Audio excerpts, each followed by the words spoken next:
موضوع الدرس الحذر من فتنة الأولاد والأنبال، آخر سورة الجمعة، تفسیر ابن کثیر۔ الحمد للہ رب العالمین والصلاة والسلام على أشرف الأنبياء وسيد المرسلين سيدنا محمد وعلى آله وأصحابه أجمعين۔ اللهم صل على سيدنا محمد وعلى آل سيدنا محمد كما صليت على إبراهيم وعلى آل إبراهيم في العالمين إنك حميد مجيد۔ أعوذ بالله من الشيطان الرجيم، بسم الله الرحمن الرحيم۔ يا أيها الذين آمنوا لا تلهكم أموالكم ولا أولادكم عن ذكر الله ومن يفعل ذلك فأولئك هم الخاسرون۔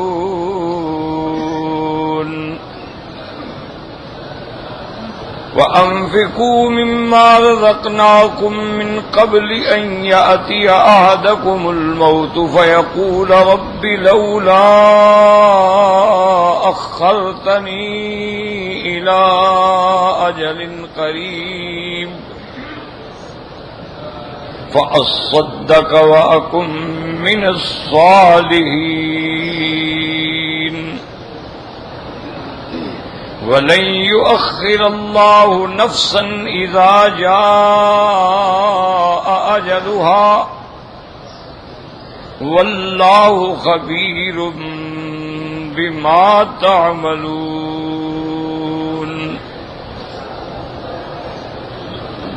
اللہ تبارک و تعالی نے سورۃ الجمعہ کی ان آخری آیات میں ارشاد فرمایا ہے، اس سے پہلے آپ پڑھ چکے ہیں کہ سارا ذکر جو تھا وہ منافقین کے اور یہود کے رد میں تھا۔ خاص طور پر آخری آیات میں منافقین نے جو اپنے غرور کا اور تکبر کا اور بڑائی کا اظہار کیا تھا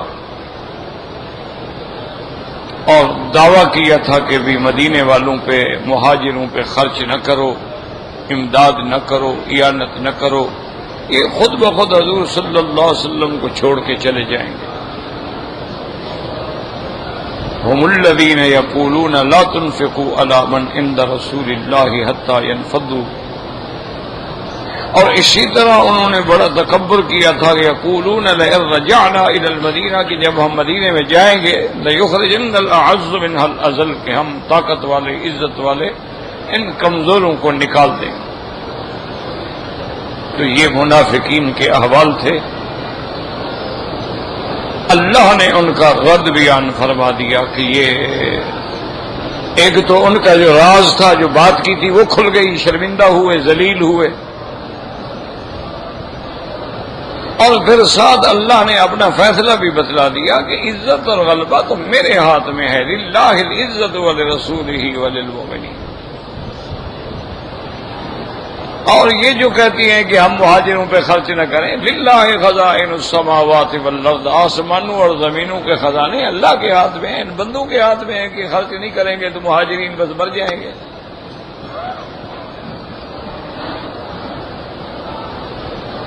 ان ساری آیات کے رد کے بعد پھر ان کا ذکر آیا کہ جب ان کو کہا جاتا ہے کہ اللہ کے رسول کے پاس جا کے اپنے گناہ کی معافی مانگ لو، استغفار کرو، اللہ سے آپ بخشش مانگیں گے، تو کہتے نہیں جی ہمیں کیا ضرورت ہے۔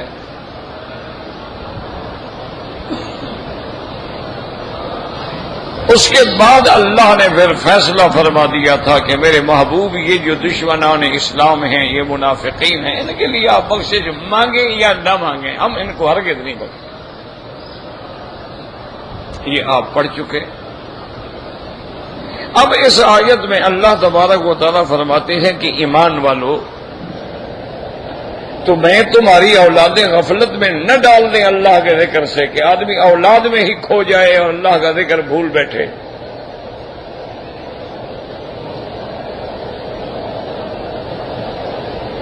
اسی لیے قرآن نے کئی مقام پہ ہمیں بتلایا ہے کہ انما اموالکم و اولادکم فتنہ، تمہارے مال اور تمہاری اولاد تمہارے لیے بہت بڑی آزمائش ہے.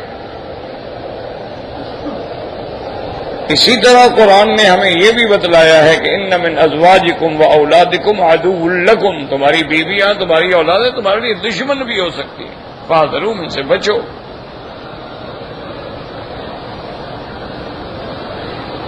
تو ان کا اصل بات سمجھیں کہ بھئی ذکر تو آ رہا تھا منافقین کا، پھر یہ آیات آ گئے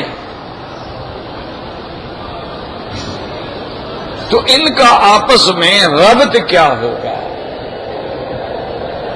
اسی لیے دشمنان اسلام اعتراض کرتے ہیں نبی اگر یہ اللہ کا کلام ہو تو اللہ کا کلام میں ربط ہونا چاہیے.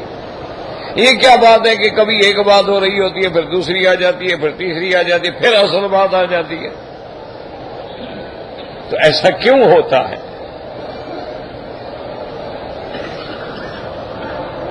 اصل میں تو ان کا اعتراض جو ہے، یاد رکھو، وہ جہالت پہ مبنی ہے. انہوں نے قرآن کو سمجھا ہی نہیں.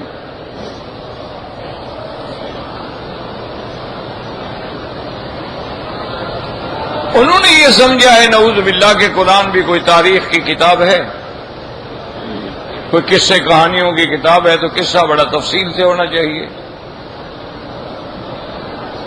حالانکہ قرآن جو ہے وہ تو ذکر ہے، قرآن تو ہدم و رحمہ ہے، قرآن تو شفا ہے، قرآن تو موعظہ ہے. تو جب موعظہ ہوگا، نصیحت ہوگی، تذکرہ ہوگا، عبرت ہوگی، تو جیسی ضرورت ہوگی ویسی آیت آئے گی. اب تو یہ جاہل آدمی کا کام ہے نا کہ ڈاکٹر سے کہے جی آپ نے 2 دن پہلے تو مجھے انجیکشن لگایا تھا، آج آپ نے انجیکشن نہیں لگایا، وہ آپ غلطی کر رہے ہوں. کہ بے وقوف، تمہاری طبیعت کے مطابق جب ضرورت ہی لگا دیا، نہیں تھی نہیں لگایا. جب انجیکشن کی ضرورت ہوگی انجیکشن لگے گا، کیپسول کی ضرورت ہوگی اینٹی بایوٹک دینا پڑے گا، گولیاں دینی ہوں گی گولیاں دیں گے، اگر کوئی حل نہیں تو پھر آپریشن کریں گے. تو قرآن تو ہمارا علاج کرتا ہے، جیسے بیماری آتی گئی علاج آتا گیا.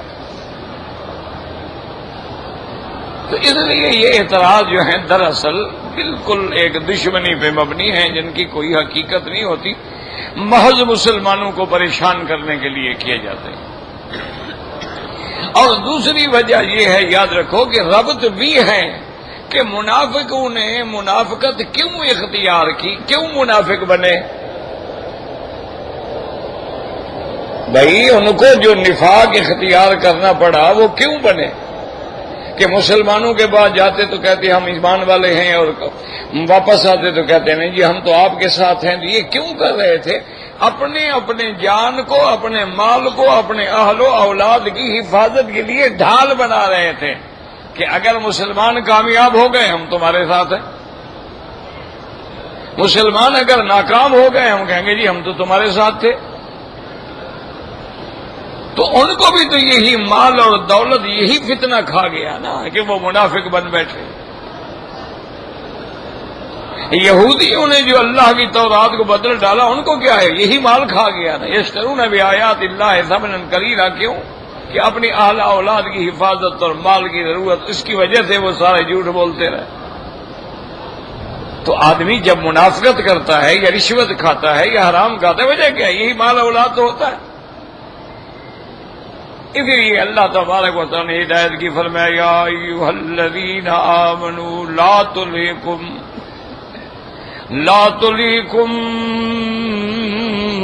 اموالکم ولا اولادکم عن ذکر اللہ. ایمان والو، تم کو غفلت میں نہ ڈال دیں تمہارے مال، نہ تمہاری اولادیں اللہ کے ذکر سے، کہ اللہ کا ذکر بھول بیٹھو، غافل ہو جاؤ. یاد رکھیں کہ یہاں اللہ نے اموالکم ولا اولادکم، اموالکم کو مقدم کیا، اولادکم کو بعد میں ذکر کیا. اسی طرح دوسرے مقام بھی انما اموالکم و اولادکم فتنہ، تو اموال کو مقدم کی اشارہ یہ ہے کہ مال جو ہے نا اس کی محبت اللہ نہ کرے اولاد سے بھی زیادہ ہوتی ہے. آدمی مال کی محبت میں دیکھتے نہیں ہو کہ اولادیں بھوکھی پھر رہی ہیں، ان کے پاس کپڑا نہیں ہے، خرچہ نہیں ہے، باپ سام بن کے دولت پہ بیٹھے ہوئے ہیں.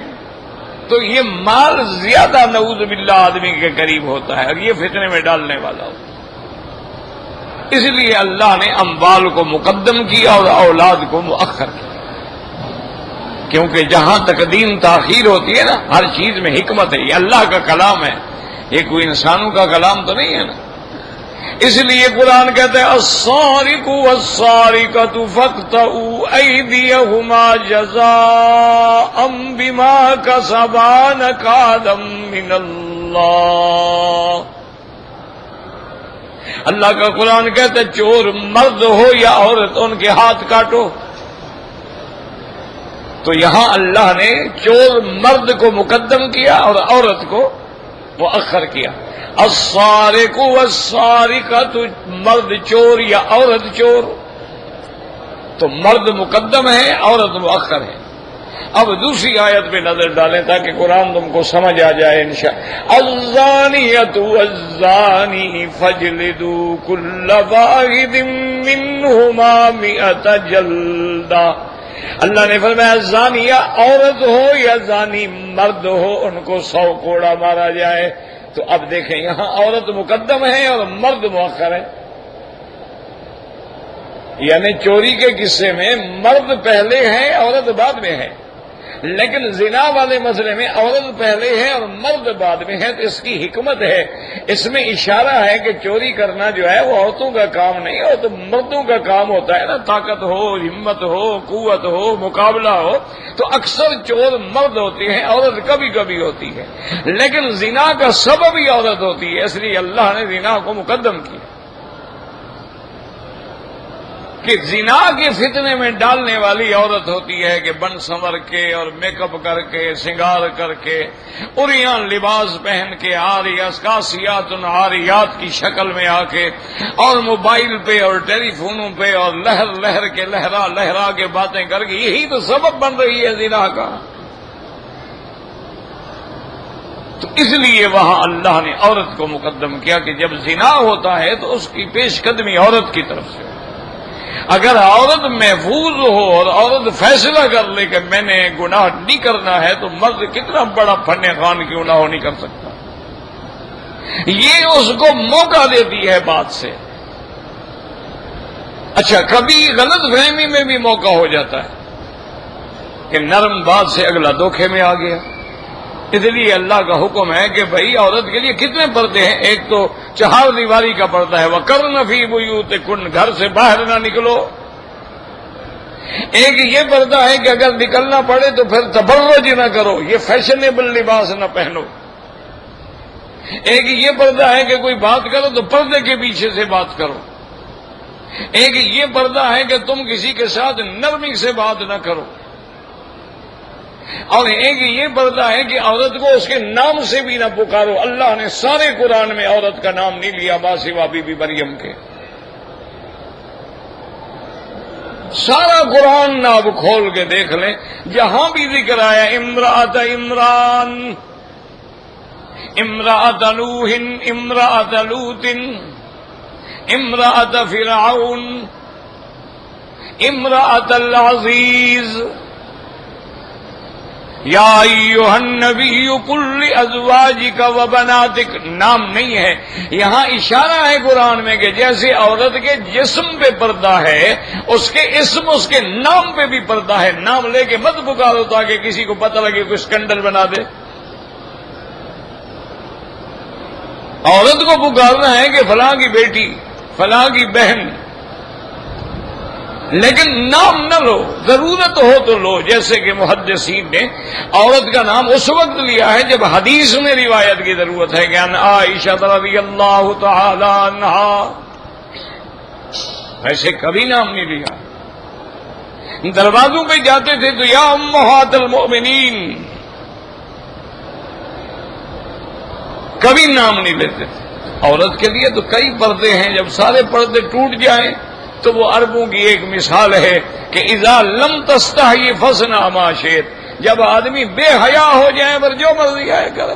پھر اللہ کا کعبہ ہے تو فیشن موجود ہے، اللہ کا کعبہ ہے تو چہرہ کھلا ہوا ہے، بال کھلے ہوئے ہیں، ہاتھ پاؤں کھلے ہوئے ہیں، بڑا جناب وہ طواف ہو رہا ہے، عمرہ ہو رہا ہے. مجھے تو اللہ جانتا ہے، ڈر لگتا ہے کہ اللہ کا نبی فرماتا ہے جس عورت چل رہی ہو اس کے بال ظاہر ہوں یا خوشبو لگائی ہوئی ہو یا فیشنیبل لباس پہنا ہوا ہو تو اللہ کے نبی نے فرمایا کہ یہ عورت زانیہ عورت کے حکم میں ہے.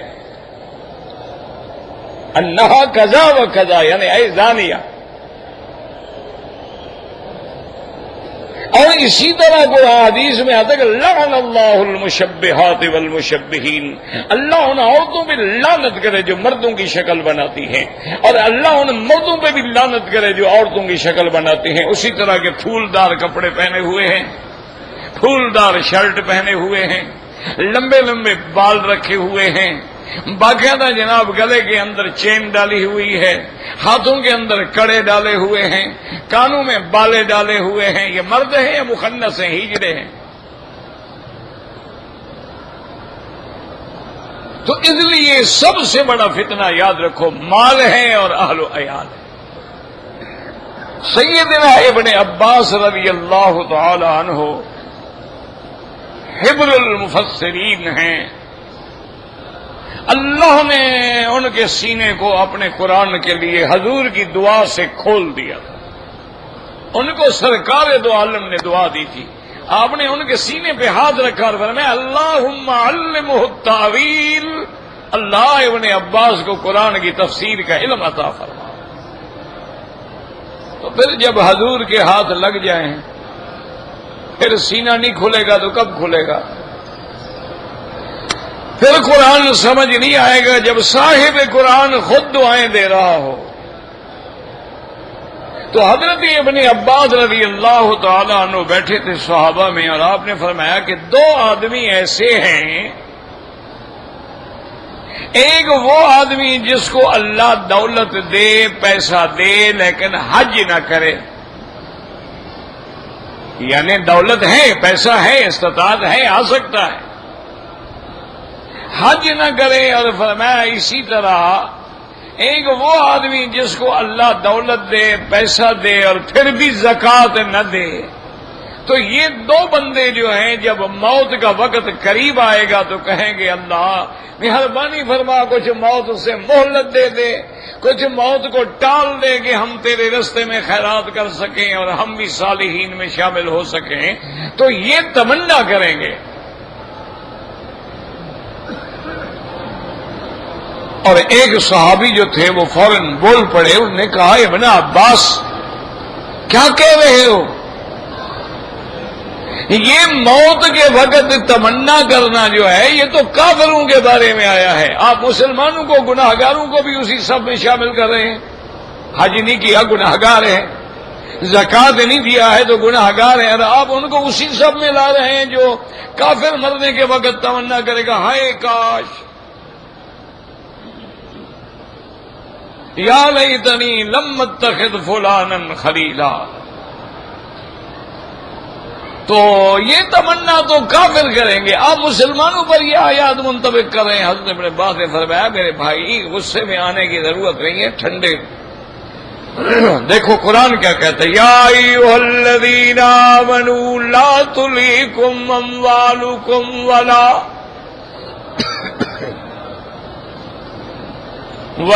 اولادکم عن ذکر اللہ. تو اللہ نے مومنوں کو خطاب کیا ہے یا کافروں کو کیا ہے؟ اور اسی میں تو ہے کہ لولا اخرتنی الی اجل قریب. تو خطاب مومنین کے لیے ہے، کافروں کو تو ہے ہی ہے، لیکن مومنوں کے لیے بھی یہی ہے کہ اگر پیسہ ہے اور حج نہ کرے پیسہ ہے اور زکات نہ دیں. جیسے ایک اور حدیث مبارک ہے، سرکار دو عالم محبوب دو جہاں صلی اللہ علیہ وسلم نے فرمایا، من استطاع منکم ان یحج ولم یحج، جو تم میں طاقت رکھتا ہے، صحت ہے، تندرستی ہے، دولت ہے، پیسہ ہے، لیکن پھر بھی حج نہیں کرتا، فرمایا فلیمت ان شاء یہودیا او نصرانیا، وہ جا کے یہودی ہو کے مرے یا نصرانی ہو کے مرے، اس کا میری امت سے کوئی تعلق نہیں. تو یہ تو حدیث رسول اللہ ہے. تو اس لیے ہمیشہ یاد رکھیں کہ غفلت جو ہے نا آدمی کو، اور یہ غفلت کیوں آتی ہے، یا مال کی وجہ سے یا اہل و عیال کی وجہ سے، آدمی اللہ کے ذکر کو بھول بیٹھتا. آپ دیکھتے نہیں ہیں کتنے کاروباری لوگ ہیں، کاروبار میں پڑے ہیں، بس پڑے ہیں، نہ نماز ہے نہ روزہ. ان کو یہ یعنی عید کے دن بھی نماز میں آنا مشکل ہوتا ہے، جمعہ کے دن بھی ان کو نماز میں آنا مشکل ہوتا ہے. اور اگر آ بھی جائیں تو ان کو کوئی پتہ نہیں ہے کہ جنازے کی تکبیروں میں اور عید کی تکبیروں میں کیا فرق ہے. ان کو کوئی پتہ نہیں ہے کہ جمعہ کے کیا ارکان ہیں، کیا واجبات ہیں، کیا مستحبات ہیں، کوئی پتہ نہیں. بس آ گئے، بیٹھ گئے، خطبہ سن لیا، کھڑے ہو کے نماز جیسے لوگوں نے پڑھی انہوں نے بھی پڑھ لی. تو یہ سب سے بڑی مصیبت ہے جس کی وجہ سے امام بخاری رحمت اللہ علیہ نے کتاب الایمان میں باقاعدہ یہ بحث کی ہے کہ آدمی کو برباد کرنے والی چیز کیا ہے؟ غفلت. برباد کرنے والی کیا چیز ہے؟ الاصرار علی المعصیت، گناہوں پہ جمع رہنا، بار بار لگا رہنا. ہمیشہ ایک بات یاد رکھ لو کہ گناہ چھوٹا ہوتا ہے لیکن بار بار کرنے سے وہ کبیرہ ہو جاتا ہے. یعنی اگر گناہ صغیرہ بھی ہو لیکن اسی کو آپ بار بار، اب کسی عورت کو دیکھنا صغیرہ گناہ ہے لیکن اس نے عادت بنا رکھی، عورت گزری نہیں اور اس نے آنکھیں گاڑی نہیں، تو پھر یہ صغیرہ نہیں رہتا. لا صغیرۃ مع الاسرار ولا کبیرۃ مع الاستغفار. اصرار کرنے سے صغیرہ کبیرہ بن جاتا ہے. اب داڑھی ہے، روز مڈا رہا ہے تو کبیرہ بن گیا ہے. اور مرتکب کبیرہ جو ہے وہ فاسق ہوتا ہے، اور اسی فسق پہ اصرار کرے تو وہ فاجر ہوتا ہے.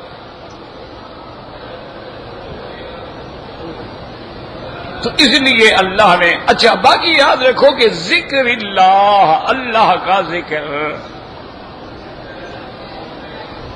ہر چیز جو ہے وہ اللہ کا ذکر ہے. آپ نماز پڑھ رہے ہیں، ذکر ہے. آپ قرآن پڑھ رہے ہیں، ذکر ہے. آپ ویسے سبحان اللہ الحمدللہ کہہ رہے ہیں، ذکر ہے. آپ حدیث مبارک کی تلاوت کر رہے ہیں، ذکر ہے. آپ صحابہ کے احوال پڑھ رہے ہیں، ذکر ہے. یہ سب ذکر ہے. آپ لبیک پڑھ رہے ہیں، ذکر ہے. اس لیے علماء فرماتے ہیں کہ ہر عبادت کی ایک حد ہے. یاد رکھو، ہر عبادت کی ایک حد ہے. کیا معنی؟ حج زندگی میں ایک دفعہ فرض ہے، پھر کوئی کرے گا تو نفلی حج ہے. اچھا، نمازیں 24 گھنٹے میں 5 ہیں، باقی پڑھے گا تو سنت ہے یا نوافل ہے. اسی طرح اگر آپ نے زکوٰۃ دینی ہے، سال میں ایک دفعہ واجب فرض ہے، اس کے بعد اگر آپ دے رہے ہیں تو صدقات و خیرات ہیں. یعنی ہر عمل کی ایک نہ ایک حد ہے. ایک اللہ کا ذکر ہے جس کی حد کوئی نہیں. یا ایھا الذین آمنوا اذکروا اللہ ذکرا کثیرا. اللہ نے فرمایا ایمان والو میرا ذکر کرو اور ڈھیر سارا ذکر کرو. اللہ نے فرمایا فاذکرونی اذکرکم. جب تم میرا ذکر کرو گے، مجھے یاد کرو گے تو میں تمہیں یاد کروں گا. یاد رکھو، یاد کرنے کا کیا معنی؟ جب تم مجھے یاد کرو گے تو میں تیری حاجتیں پوری کر دوں گا. اللہ نے حج میں کیا حکم دیا؟ فاذکروا اللہ عند المشعر الحرام. اللہ نے حج میں کیا حکم دیا؟ فاذکروا اللہ فی ایام معدودات. اللہ نے کیا حکم دیا؟ فَاذْكُرُوا كَذِكْرِكُمْ آبَاءَكُمْ أَوْ أَشَدَّ ذِكْرًا، یعنی اللہ فرماتے ہیں میرا ذکر ہر حال میں. اور مومن کی شان کیا ہے؟ الذین یذکرون اللہ قیاما وقعودا. اللہ فرماتے ہیں مومن میرے بندے کی شان یہ ہے، کھڑا ہے تو میرا ذکر ہے، بیٹھا ہے تو میرا ذکر ہے، لیٹا ہے تو میرا ذکر ہے. وَيَتَفَكَّرُونَ فِي خَلْقِ السَّمَاوَاتِ وَالْأَرْضِ رَبَّنَا مَا خَلَقْتَ هَذَا بَاطِلًا سُبْحَانَكَ فَقِنَا عَذَابَ النَّارِ.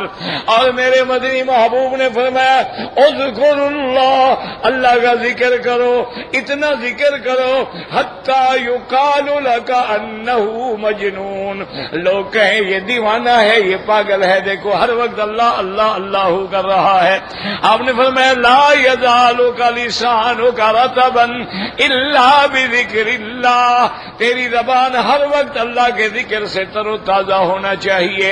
اس لیے یاد رکھو جتنے اللہ کے اولیاء اللہ گزرے ہیں، یعنی صحابہ کے زمانے میں، صحابہ تو سارے رسول اولیاء کے سردار تھے، وہ تو صدیقین تھے، وہ متقین تھے، وہ مومنین تھے، وہ مخلصین تھے. پھر تابعین کا دور آیا، تابعین کا دور آیا.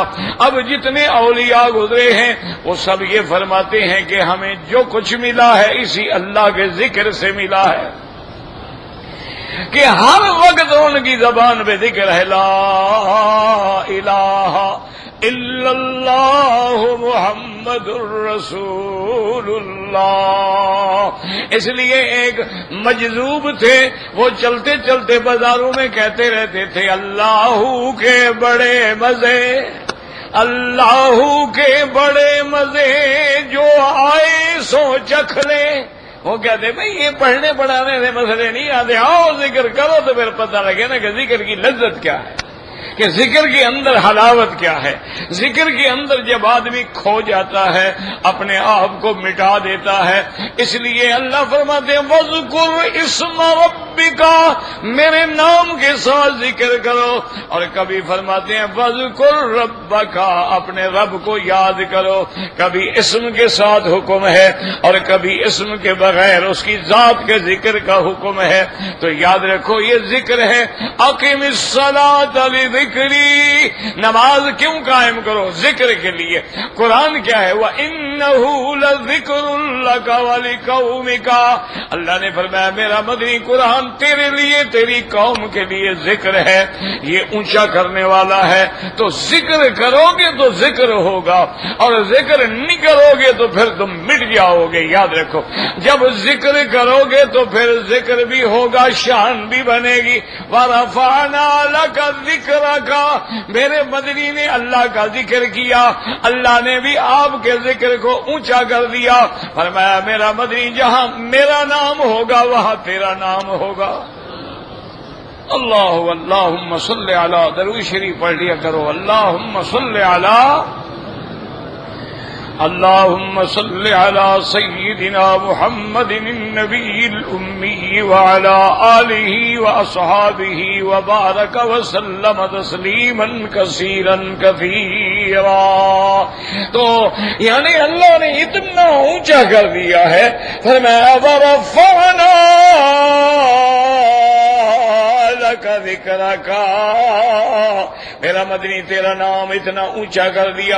اذان ہوگی میرا نام ہوگا تو تیرا بھی نام ہوگا، تکبیر ہوگی میرا نام ہوگا تو تیرا بھی نام ہوگا، نماز ہوگی میرا نام ہوگا تو تیرا بھی نام ہوگا. اگر کلمہ شہادت پڑھیں گے میرا نام ہوگا تو تیرا بھی نام ہوگا. لا الہ الا اللہ محمد الرسول اللہ. یاد رکھو مسلمانوں، حج پہ آئے ہوئے ہو، ہر لمحہ جو ہے اس سے فائدہ اٹھاؤ. چل رہے ہو، گھر جا رہے ہو، آ رہے ہو، وضو ہے نہیں ہے، ہر حال میں ذکر کرو. عورت ہے، حیض میں ہے، نفاس میں ہے، ہر حال میں اللہ کا ذکر کرو. ذکر منع نہیں ہوتا کسی حال میں، جو بھی تمہیں آتا ہے. اور افضل الذکر کیا ہے؟ لا الہ الا اللہ محمد الرسول اللہ. اور افضل دعا کیا ہے؟ افضل دعا حضور نے فرمایا افضل ما انا قلت والنبیون قبلی. عرفات میں جو سب سے افضل دعا میں نے مانگی، مجھ سے پہلے انبیاء نے مانگی ہے، وہ کیا ہے؟ لا الہ الا اللہ وحدہ لا شریک لہ لہ الملک ولہ الحمد یحیی ویمیت وہو علی کل شیء قدیر. اور اسی طرح حضور نے فرمایا کلمتان خفیفتان علی اللسان حبیبتان الی الرحمن ثقیلتان فی المیزان سبحان اللہ وبحمدہ سبحان اللہ العظیم. یاد رکھو میرے مدنی پاک چاہتے تو طواف میں قرآن ختم فرما دیتے، لیکن حضور نے طواف میں قرآن نہیں پڑھا. کیا فرمایا؟ سبحان اللہ والحمد للہ لا الہ الا اللہ اللہ اکبر وللہ الحمد. میرے حاجیوں، بزرگوں، میرے محترم بھائیوں، طواف میں صرف افضل عبادت یہی ہے، سبحان اللہ والحمد للہ لا الہ الا اللہ اللہ اکبر وللہ الحمد. بس یہی ذکر کرتے رہو. اور مالک کی شان تو دیکھو، مالک کہتا ہے میرے بندوں کو بتلا دو میرا مدنی طواف چکروں کا نام ہے، کسی وظیفے کا نام نہیں. اگر ایک بندہ نیت کر کے صرف چکر لگاتا رہے، ایک حرف بھی نہ پڑے، فرمایا چکر لگانا تیرا کام، منظور کرنا میرا کام. یہ جو کتابوں کی دعائیں لے کے پڑھتے ہیں، یاد رکھو یہ تو بدعت ہے، یہ تو ثواب نہیں، یہ تو بدعت ہے کہ یہ پہلے چکر کی دعا، یہ دوسرے چکر کی دعا، یہ تیسرے. یہ علماء نے اس لیے لکھی تھی کہ لوگ بھول جاتے ہیں نا کہ کون سا چکر ہے. چلو کسی کام میں تو لگے رہیں، ان کو پتہ لگ جائے کہ یہ پہلا چکر ہے، ورنہ تو یہ بدعت ہے. نہ حضور نے کبھی کتاب کی دعا پڑھی ہے، نہ صحابہ نے کبھی پڑھی ہے، آپ نے صرف یہ پڑھا. اور جب رکن یمانی پہ آئے بسم اللہ اللہ اکبر وللہ الحمد، ہاتھ لگایا. اس کے بعد اللہم انی اسألک العفو والعافیہ ربنا آتنا فی الدنیا حسنۃ وفی الآخرۃ حسنۃ فقنا عذاب النار. حضور نے یہاں تک پڑھا ہے، یہ تو اب لوگوں نے بڑھا دیا. وادخلنا الجنۃ مع الابرار یا عزیز یا غفار. نعوذ باللہ، قرآن کے ساتھ جوڑ لگا دیا. خدا کے لیے اللہ نے تمہیں اپنے گھر میں بلایا ہے، کہو الحمدللہ. اللہ نے تمہیں عمرہ نصیب کیا، کہو الحمدللہ. اللہ تمہیں مدینے پاک کی حاضری نصیب فرمائی یا فرمائیں گے، کہو الحمدللہ. ایک ایک لمحے میں خدا کے لیے دین سیکھو، وقت ضائع نہ کرو. اور کتابیں لے لو، کسی مسئلہ کی حنفی اور حنفی والی لے لو، شافی اور شافی والی لے لو، کوئی بات نہیں. چاروں ائمہ برحق ہیں اور ان کا اصول دین کے اندر کوئی جھگڑا ہی نہیں ہے. یاد رکھیں، اصول دین میں ائمہ اربعہ کا کوئی جھگڑا نہیں. کوئی ایک امام کہتا ہے کہ مغرب کی 4 رکعتیں پڑھو، سب 3 رکعتوں میں متفق ہیں، کیونکہ 3 اصل ہے، ثابت ہے، نص ہے، اس میں اختلاف ہو ہی نہیں سکتا. اختلاف کس میں ہوگا؟ بھی آمین زور سے کہو یا آہستہ کرو، دونوں حدیثیں موجود ہیں. ایک امام نے وہ لے لی، ایک امام نے وہ لے لی. اس میں لڑائی والی بات کون سی ہے؟ جھگڑے والی بات کون سی ہے؟ اور چونکہ امام ابو حنیفہ رحمۃ اللہ فرماتے ہیں بھی آمین ہے دعا. آمین کا معنی کیا ہوتا ہے؟ اللہم استجب، یا اللہ ہماری یہ دعا قبول فرما. تو یہ دعا ہے، اور دعا میں قرآن کہتا ہے کہ آہستہ مانگو. ادعوا ربکم تضرعا وخفیۃ. لیکن سارے ائمہ پر حق ہیں، کوئی لڑائی نہیں، کوئی جھگڑا نہیں. تو ایک کتابیں لے لیں، ان میں یاد رکھو، پڑھو اور بار بار پڑھو کہ عمرہ کیا ہے، حج کیا ہے، طواف کیا ہے، صفا مروہ کیا ہے، میرین اخضرین کیا ہے، حل کیا ہے، حرم کیا ہے، اجتباء کیا ہے، رمل کیا ہے، طواف الوداع کیا ہے، طواف القدوم کیا ہے، طواف الافاضہ کیا ہے، طواف الوداع کیا ہے، رمی جمرات کیا ہے، نہر کیا ہے. سارا پڑھو، بار بار پڑھو، اور جہاں سمجھ نہ آئے پنسل سے نشان لگا لو، کسی عالم سے سمجھ لو، تاکہ تمہارا حج اور تمہارا عمرہ اور تمہارا احرام جو ہے وہ صحیح ہو. یہ نہیں کہ بس جیسے لوگ جائیں گے میرا ہم بھی چلے جائیں گے. یہ کوئی میلہ ہے، تماشا ہے، اللہ کا فرض ہے. تو اس لیے ہمیشہ اور ہر حال میں تمہیں کوئی ذکر نہیں آتا، کلمہ شریف تو آتا ہے، تمہیں کوئی ذکر نہیں آتا، درود شریف تو آتا ہے، تمہیں یار کوئی ذکر نہیں آتا، سبحان اللہ سبحان اللہ سبحان. یہ تو جاہل بندہ بھی کہہ سکتا ہے. حضور نے دیکھو کتنا آسان کلمات کہے ہیں. آپ کو پتہ تھا نا میری امت میں جاہل بھی ہوں گے، بوڑھے بھی ہوں گے، ضعیف بھی ہوں گے، ان پڑھ بھی ہوں گے. تو ایسے کلمات کہتے جو ہر کوئی کہہ دے. سبحان اللہ کیا مشکل ہے، الحمدللہ الحمدللہ کیا مشکل ہے، اللہ اکبر کیا مشکل ہے بھائی. تو اس لیے ہمیشہ یاد رکھیں کہ ان آیات میں حکم ہے کہ تمہیں غفلت میں نہ ڈال دیں تمہارے مال اور تمہاری اولادوں کو اللہ کے ذکر سے. اگر ایسا کرو گے تو پھر گھاٹے والوں میں ہو جاؤ گے. وَمَن يَفْعَلْ ذَلِكَ فَأُولَٰئِكَ هُمُ الْخَاسِرُونَ. وَأَنفِقُوا مِمَّا رَزَقْنَاكُمْ. تم اللہ کے راستے میں خرچ کرو، خرچ بھی اس سے جو ہم نے تم کو دیا ہے. یہ تمہیں جو رزق ملا ہے کس نے دیا ہے؟ آسمانوں سے بارشیں کون برساتا ہے؟ اب دیکھو نا، اگر اللہ چھیننے پہ آئے، فصل کھڑی ہے، سیلاب آ گیا، سب کچھ ختم. فصلیں کھڑی ہیں، بارشیں آ گئیں، سب کچھ ختم. یعنی منہ کے سامنے آ کے اللہ نے نوالا چھین لیا. کیوں؟ دینے والا تو اللہ ہے نا، وہ چاہے دے چاہے نہ دے. اللہ نے فرمایا کہ اب رزق میں تم کو دیتا ہوں، میرے دیے ہوئے تو خرچ کرو. وَأَنفِقُوا مِمَّا رَزَقْنَاكُمْ مِنْ قَبْلِ أَن يَأْتِيَ أَحَدَكُمُ الْمَوْتُ فَيَقُولَ رَبِّ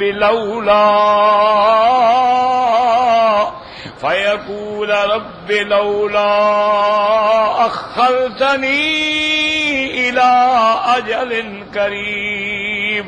ایسا نہ ہو کہ اگر تم خیرات نہیں کرو گے تو موت سے پہلے جب وقت آئے گا، جب فرشتے نظر آ رہے ہوں گے، جب ملائکۃ العذاب بھی ہوں گے، جب احوال قیامت سامنے ہوں گے، اس وقت کہو گے اللہ مجھے مہلت دے دیں، میں تاکہ خرچ کروں، میں صدقہ کروں، اور میں بھی تیرے صالحین بندوں میں شامل ہو جاؤں.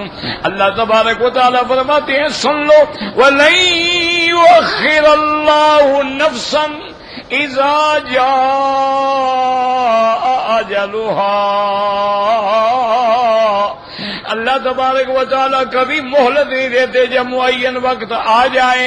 واللہ خبیر بما تعملون. اور اللہ جاننے والے ہیں جو تم عمل کر رہے ہو.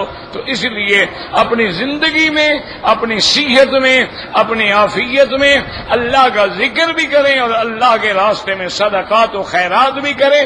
اور یہاں تو تمہارے لیے رحمت کی ندی بہ رہی ہے. ایک ذکر کرو لاکھ مل جائے، ایک ریال خیرات کرو لاکھ ریال کا ثواب مل جائے. اتنا بڑا فائدہ دنیا کا کوئی بینک دے سکتا ہے؟ اللہ آپ کو بھی اور مجھے بھی اعمال صالحہ کی توفیق دیں. واللہ عالم. کہتے جی کہ عورتیں نماز جنازہ پڑھ سکتی ہیں. بالکل پڑھ سکتی ہیں. عورتیں اگر مر جائیں تو ہم ان کا جنازہ پڑھ سکتے؟ ہاں جی نہیں. عورتیں مر جائیں تو مرد جنازہ پڑھیں نہ پڑھیں؟ کیوں؟ تو پھر ہمارا وہ کیوں نہ پڑے؟ ہم نے گناہ کیا ہے، ہم تو ان کے لیے دعا کرتے رہے، وہ ہمارے لیے نہ کر۔ اور مسئلہ نہیں سمجھتے نا میرے بھائی، میں کیا کروں؟ مسئلہ یہ ہے کہ جنازہ پڑھنے کے لیے کوئی عورت اپنے گھر سے جنازے گاہ میں نہ آئے، اس کے لیے جنازہ ضروری نہیں ہے، لیکن اگر وہ حرم میں موجود ہے تو کیوں نہ پڑھے؟ فرض نماز پڑھ یا جنازہ نہ پڑھے، اسے چپ کر کے بیٹھ جائے۔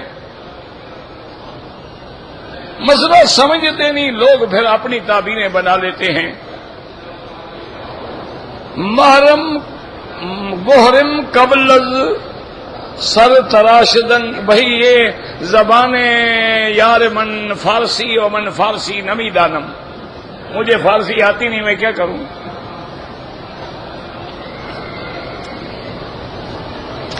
کہتے کہ جی آپ کے درس کو عورتیں سننے کے لیے بیچاری آتی ہیں دور سے، ان کے لیے بھی کوئی انتظام کیا جائے، دعا کریں اللہ پاک منتظمین کے دل میں ڈال دے اور وہ انتظام کر دے، میرے ہاتھ میں تو ہے نہیں۔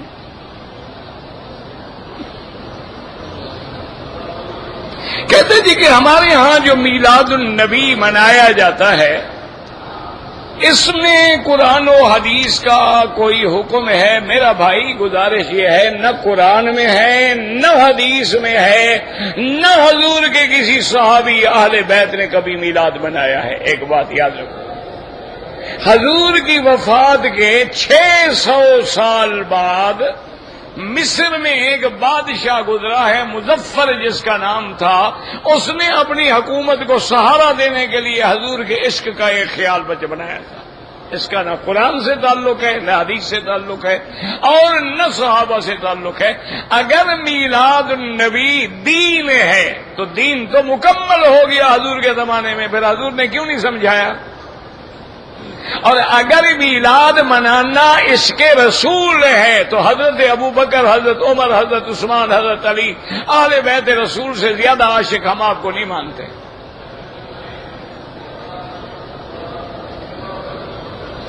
میرے والد سے فوت ہو گئے ہیں، میں نے ان کا حج بدل کرنا ہے۔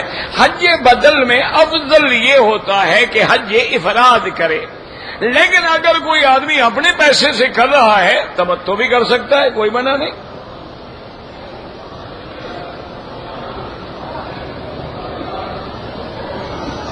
اگر ایک عورت کو ایام حیض سے اس نے پاکستان سے احرام نہیں باندھا، نیت نہیں کی ہے، ایسے مکے میں آ گئی، اب اس کا حل یہ ہے کہ یا تو فوراً اسے آپ مدینہ منورہ بھیج دیں، جب پاک ہو جائے غسل کرے اور مدینہ منورہ سے یہی نیت کر کے عمرہ کرے کہ جو میں نے چھوڑا تھا عمرہ۔ اور بعض علماء کہتے ہیں کہ نہیں، اب چونکہ وہ مکے میں داخل ہو گئی ہے، یا تو اسی وقت واپس میقات میں چلی جاتی اور نیت کر کے آ جاتی، نہیں گئی ہے تو اب عمرہ بھی کرے گی اور ایک بکری دم بھی ادا کرے گی۔ عورت اگر حیض میں ہو، یاد رکھو، اس کو غسل کر کے لبیک اللہم لبیک، بس نماز نہ پڑھے، نیت کر لے، اپنے محل میں آ جائے، جب پاک ہو جائے عمرہ پورا کرے۔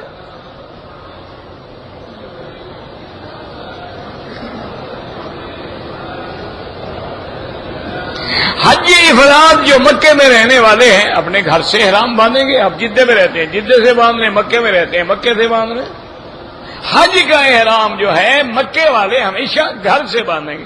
اچھا، جو حاجی آ گئے وہ بھی مکے میں باندھیں گے۔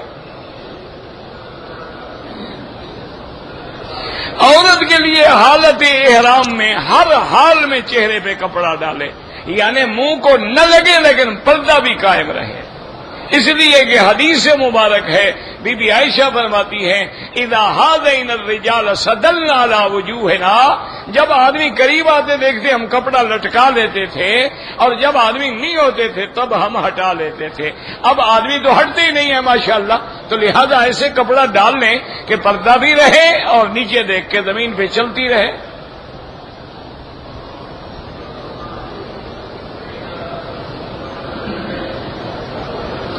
عمرے کرنے والے شخص نے طواف صفا کے بعد بال نکالنے ہیں، احرام نکال کے دوسرے کپڑے پہنے، غسل کوئی ضروری نہیں، پہلے غسل کرنا سنت ہے، عمرے کے بعد تو تمہاری مرضی ہے، کرو کرو نہ کرو نہ کرو۔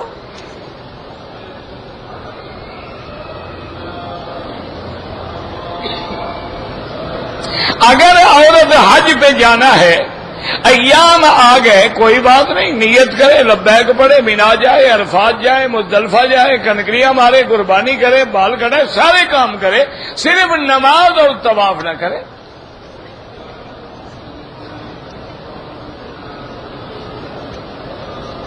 میں نے حج تمتع کرنا ہے، عمرہ کر لیا ہے، اب ہم مدینہ منورہ جائیں گے، واپسی پہ بھی عمرہ، بالکل واپسی پہ بھی عمرہ کریں، آپ کا تمتع ہی رہے گا، کوئی مسئلہ کیوں نہیں کرو گے؟ دم پڑ جائے گی، مدینہ منورہ تو میقات ہے۔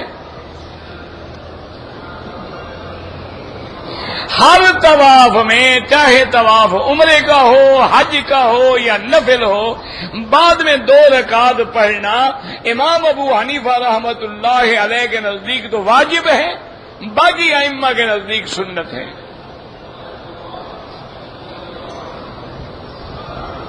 میں اگر مسجد عائشہ سے عمرہ کروں جائز ہے، لیکن جتنی دیر عمرے میں لگاؤ، مثلا 2 گھنٹے 3 گھنٹے، اتنا طواف کرتے رہو تو طواف میں زیادہ ثواب ہے۔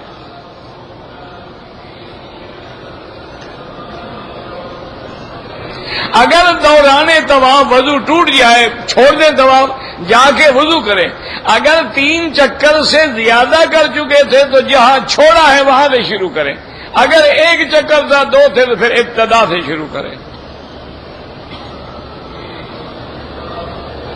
اگر طواف عصر کے بعد کیا ہے تو مغرب کے بعد 2 رکعت پڑھ لیں، کوئی مسئلہ نہیں ہے۔ یہاں کے ائمہ کے نزدیک ہر وقت جائز ہے۔ یہ جھگڑے میں نہ پڑا کرو، مسئلہ سمجھو۔ مثلا میں نے عصر کے بعد طواف کیا، اب میرا ارادہ ہے کہ انشاءاللہ میں مغرب بھی پڑھوں گا، عشاء بھی پڑھوں گا حرم میں، پھر جاؤں گا اپنے گھر، تو آرام سے بیٹھے رہیں، نہ پڑھیں، مغرب کے بعد پڑھ لیں۔ اگر آپ کا قافلہ مدینہ شریف جا رہا ہے، تیاری کر کے کھڑے ہوئے ہیں، آپ نے عصر کے بعد دعا پڑھ کے چلے جائیں، کوئی مسئلہ نہیں، کوئی کفر اسلام کی جنگ تو ہے نہیں۔ اگر آپ پر کوئی مجبوری نہیں ہے تو آپ مغرب کے بعد پڑھیں، چونکہ ایک صحیح حدیث پاک میں حضور نے منع فرمایا ہے کہ عصر کے بعد کوئی نماز نہیں جب تک سورج نہ ڈوب جائے۔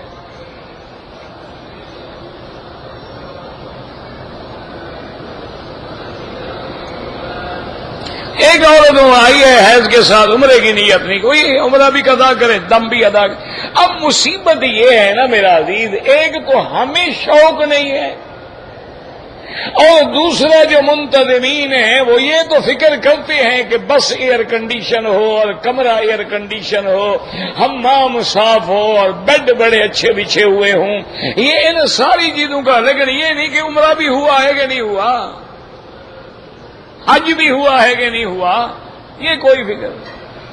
حالانکہ کیا مشکل ہے کہ ہر ایئرپورٹ پہ ایک آدمی کھڑا کر دیں، سپیکر پہ سمجھاتا رہے کہ بابا احرام اور نیت کے بغیر نہ جاؤ، عورت حیض میں ہے تو احرام کی نیت کر سکتی ہے۔ بتاتا رہے کسی کا احرام غلط نہیں ہوگا، کسی کا عمرہ غلط نہیں ہوگا۔ بتاتا رہے کہ ہوائی جہاز میں مہربانی کر کے کھانا شانا کھا کے وہ خوشبو والا ٹیشو نہ ہاتھ پہ رگڑ لینا، اگر رگڑو گے تو انشاءاللہ ایک بکری دم دینی پڑے گی۔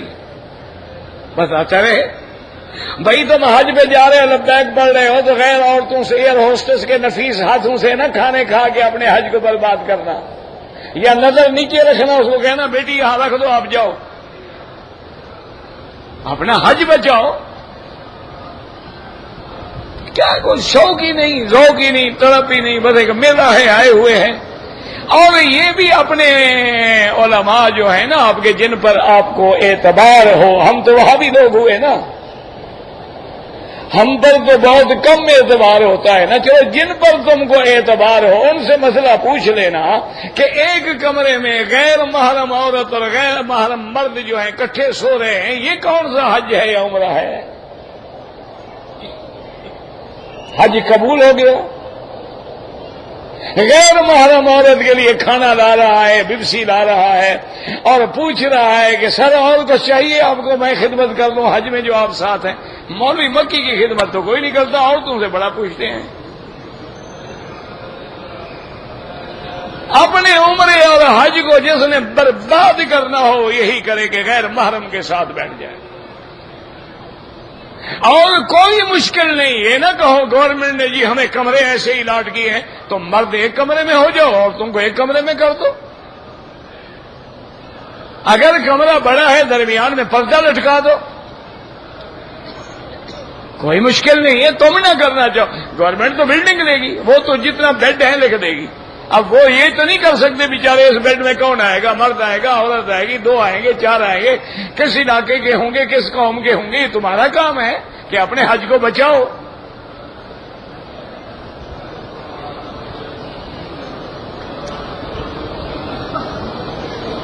اگر آدمی نے ناف کے نیچے احرام باندھا ہوا ہے, نہ عمرہ ہوگا نہ نماز ہوگی.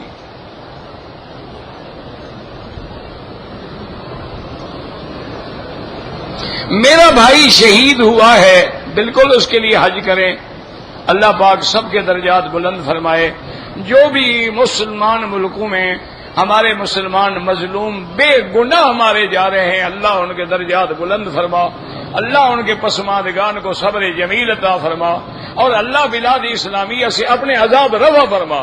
یا اللہ اپنا قہر رفع فرما, اپنی ناراضگی رفع فرما اور رحمتوں کا نزول فرما. کہتے جی کہ ہمارے گاؤں میں مسجد کے نیچے قبر بنی ہوئی ہے. تمہیں کیا پتا ہے بھائی؟ اوپر بلڈنگ بنائی گئی, نیچے اگر دیوار ہے, قبریں نیچے ہیں, یا واقعتاً قبر ہے اور تم نے اوپر مسجد بنا دی ہے تو اس جگہ نشان لگا دو, وہاں نماز نہیں ہوگی. قبر کے اوپر نماز نہیں ہوتی, قبر سامنے ہو تو نماز نہیں ہوتی. جگہ بدل لیں.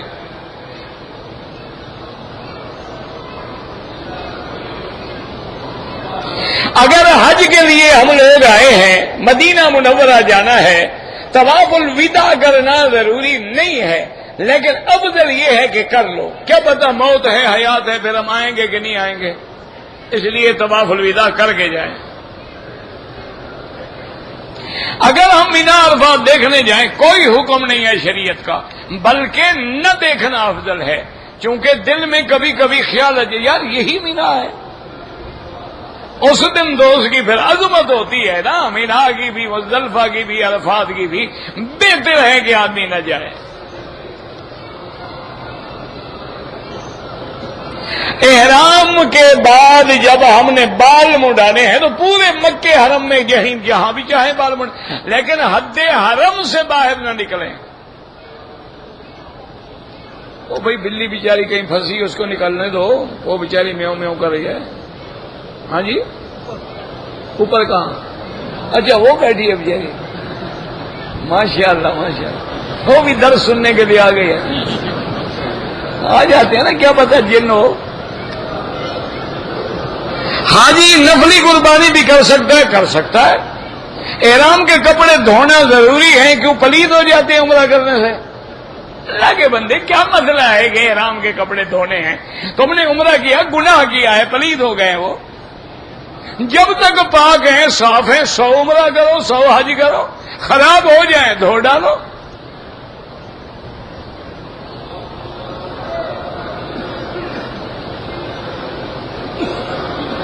آپ نے عمرہ کیا ہے, ایک بکری آپ کو دینی ہوگی.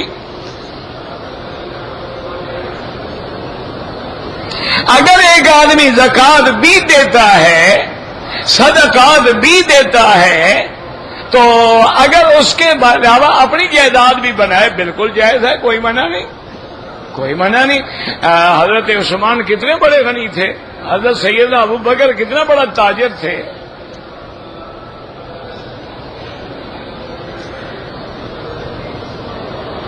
سجدہ تلاوت جیسے سجدہ کرتے ہیں اور کس طرح کرنا ہے. حضور پاک کا نکاح پہلا جو ہے وہ تو چاچے نے پڑھایا تھا, ابھی طالب نے, باقی حضور خود خطبہ پڑھوا لیتے تھے.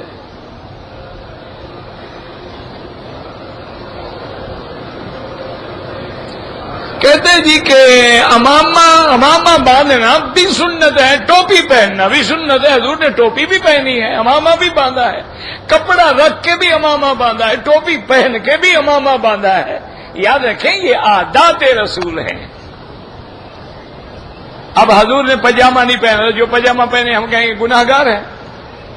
مقصود ستر عورت ہے. ہاں اگر کافروں سے تشبہ ہو تو حرام ہے. ایک عورت گردے کی بیماری میں، وہ اللہ شفا عطا فرمائے، اللہ ہر مسلمان کو شفا دے۔ داڑھی ایک مشت ہونی چاہیے۔ اشراق کا وقت شروع ہوتا ہے، یہ جو لکھا ہوا ہے نا شروق، سورج نکلنے کا وقت ہے، اس کے ٹھیک 20 منٹ کے بعد آپ اشراق کی نماز پڑھیں۔ اس نماز کے ساتھ مسواک کریں۔ میرا بھائی، بعض ائمہ فرماتے ہیں کہ مسواک سنن نماز میں ہے، امام ابو حنیفہ فرماتے ہیں یہ سنن وضو میں ہے۔ مسواک کریں جب وضو کر رہے ہیں آپ، کیونکہ حدیث میں آتا ہے کہ مطہرۃ للفم ومرضات للرب، کہ مسواک سے منہ صاف ہوتا ہے اور رب راضی ہوتا ہے۔ تو منہ صاف نماز میں کرو گے یا وضو کے وقت کرو گے؟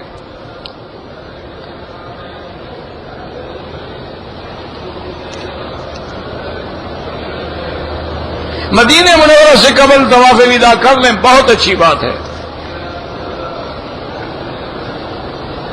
2-3 چکر کے بعد وضو ٹوٹ گیا، وضو کرو پھر طواف کرو۔ فضائل اعمال میں جو واقعات لکھے ہوئے ہیں، بعض روایات ضعیف بھی ہیں اور ترغیب و ترہیب میں واقعات ضعیف ہوتے ہیں، اور جو بھی انہوں نے لکھا ہے یاد رکھو، آگے حوالہ دیا ہے کہ یہ فلاں کتاب میں لکھا ہوا ہے، تو اصل والے کو پکڑو، نہ کہ نقل کرنے والے کو پیچھے لگ جاؤ۔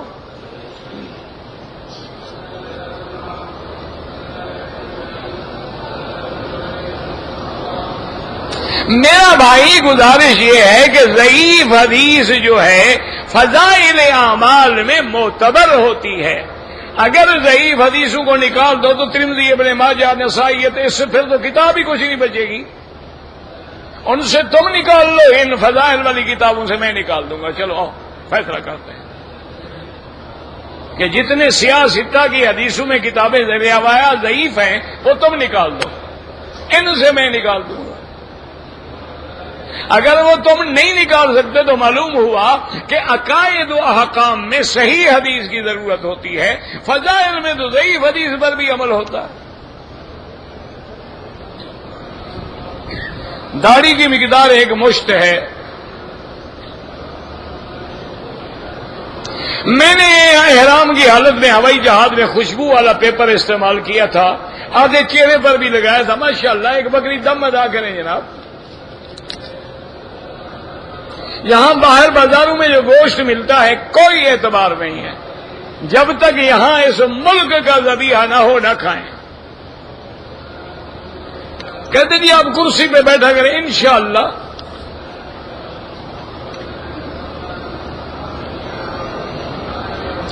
نماز جنازہ میں حنفی مسلک پہ ہوں، بس اللہ اکبر کہیں، آپ کو ہاتھ اٹھانے کی ضرورت نہیں، پہلی دفعہ اٹھائیں گے اللہ اکبر بس۔ طواف مکروہ وقت میں نفل نہ پڑھیں، بعد میں پڑھ لیں۔ جو سبز نشان لگے ہیں صفا مروہ میں، وہاں دوڑنے کا حکم نہیں، تیز تیز چلنے کا حکم ہے۔ حجر اسود کی طرف رخ کر کے بھی سلام جائز ہے، چلتے ہوئے اللہ اکبر کہہ رہے ہیں وہ بھی جائز ہے۔ جو لوگ زندہ ہیں ان کے لیے دعا کریں۔ احرام کے اوپر ہم بیلٹ باندھ سکتے ہیں، بالکل باندھ سکتے ہیں۔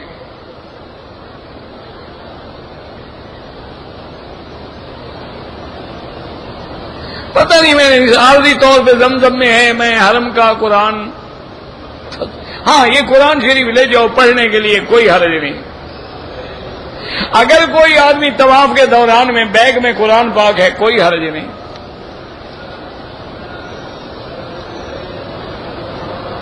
اگر عمرے کا طواف کر لیا ہے، ابھی صفا نہیں دوڑے، بال نہیں کٹائے ہیں، تو نماز سر ننگا پڑھیں گے، سر پہ کپڑا نہیں ڈالیں گے۔ آپ کا نام کیا ہے؟ میرے نام میں کیا رکھا ہے؟ کیا کرو گے؟ کچھ لوگوں نے کہا تھا مدینے میں ہمارا سلام عرض کریں، بالکل کریں، خود بھی پڑھیں اور سلام بھی عرض کریں۔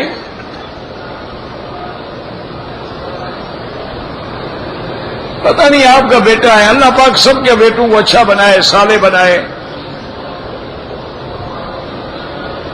اگر ایک آدمی نے طواف کیا، صفا مروہ دوڑا، سر نہیں مڈایا، کپڑے پہن لیے، 24 گھنٹے گزر گئے، اس کے بعد سر مڑا، ایک بکری دم پڑ گئی، طواف کی 2 رکعت نہیں پڑھی، تو جب یاد آئے پڑھ لیں۔ صفا مروہ کے بعد کوئی نفل نہیں ہوتے۔ اللہ اکبر اللہ اکبر اللہ